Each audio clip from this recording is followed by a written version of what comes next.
years, Barack Obama said nothing. Then two words brought him back: blood and soil. Words born in Nazi Germany now echo in the White House. As American democracy scrambles to mend its reputation, is JD Vance's hypocrisy helping the cause or straining it even more?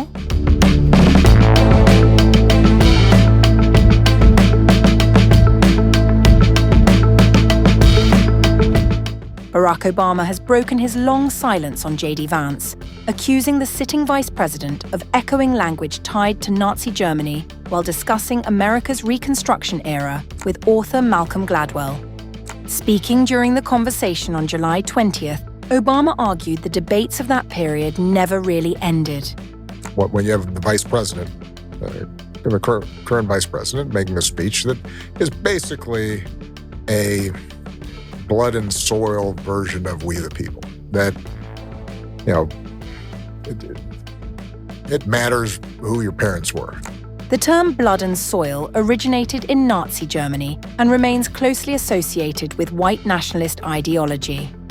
Obama pointed to the irony of Vance's own marriage, noting his wife Usha Vance is the daughter of Indian immigrants. Gladwell went further, accusing the vice president of hypocrisy for making what he called a nativist argument, despite his family background. Obama agreed but offered a somewhat softer take. Hypocrisy is progress. Because it means that you feel guilty enough to either lie to yourself or others. Yeah. And, that is better than not even being able to even thinking about the idea that maybe you're doing something wrong. Vance has not responded directly. His most recent public remarks came on July 4th, during celebrations marking America's 250th birthday in New York, where he urged citizens to reject what he called a two-dimensional view of the country, one that focuses only on its failings rather than its achievements. Obama has largely steered clear of commenting on Vance since the last election cycle, when he took a more indirect swipe while discussing running mate selections. This latest exchange marks one of his most pointed interventions yet, reviving a debate over identity and belonging that has simmered beneath American politics for generations. I know it's 100 degrees out here, but my speechwriters wrote me a nice 9-hour address, so it's going to be a long day. But let me start by saying, first of all, thank you for being here on this incredibly historic occasion. I have to give a shout out to Admiral Caudle and, of course, Acting Secretary Cal, two great Americans. Thank you for your leadership and for everything you've done to prepare us for this incredible celebration today. And I also, of course, got to give thank you, but also special greetings from the President of the United States for reviving this incredibly proud naval tradition as we celebrate 250 years of American daring and 250 years of American naval excellence. Today, we celebrate 250 years of America facing the future without fear. We celebrate 250 years of proving what a free people can achieve by the providence of our almighty Creator. We have over 50 countries from all over the world who chose to send fighters or naval vessels here to honor our country. And we say from the bottom of our hearts, we are grateful for our friends, grateful for our allies on this special anniversary. It is a very American thing to ring in 250 years of American history by parading our naval and Air Force might for the world to see. Before General Washington commanded an army, he spent his 20s surveying America's wild interior, saving up money, learning self-reliance on a continent that rewarded initiative more than pedigree. It didn't care if you were a nobleman, it cared what you could do.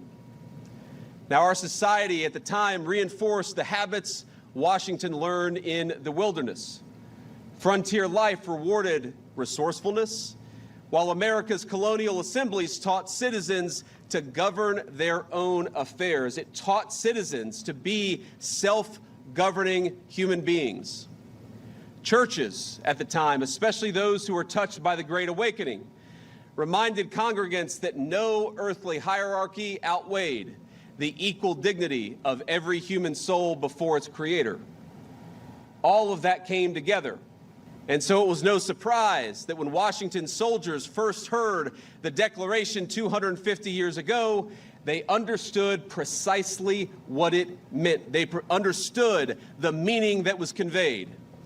It was seismic, but it was their birthright as citizens of this new republic. The words might have been new, but they expressed a feeling, something that already lived in the heart of every single American patriot, and I believe those words still live in the heart of every single American patriot today. And for 7 long years, they fought for that birthright. It wasn't easy. On some days, it was hotter even than it was today, as hard as that is to believe. Many suffered and died for that dream and died for those principles. But by the grace of Almighty God, they secured for us a free, a proud, and an independent republic that endures, and doesn't just endure, but thrives to this very day.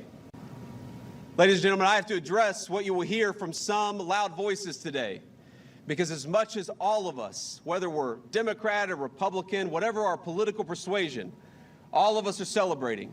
But you will hear a couple small but loud voices today speak obsessively not of our national greatness, but of our national imperfections. They will speak of the powerless and the dispossessed. They will tell you that America is just another country where the weak struggle against the strong. And if they acknowledge that there is anything to be proud of in our history, they'll say it's the fact that sometimes the powerless have won a zero-sum battle. They're wrong.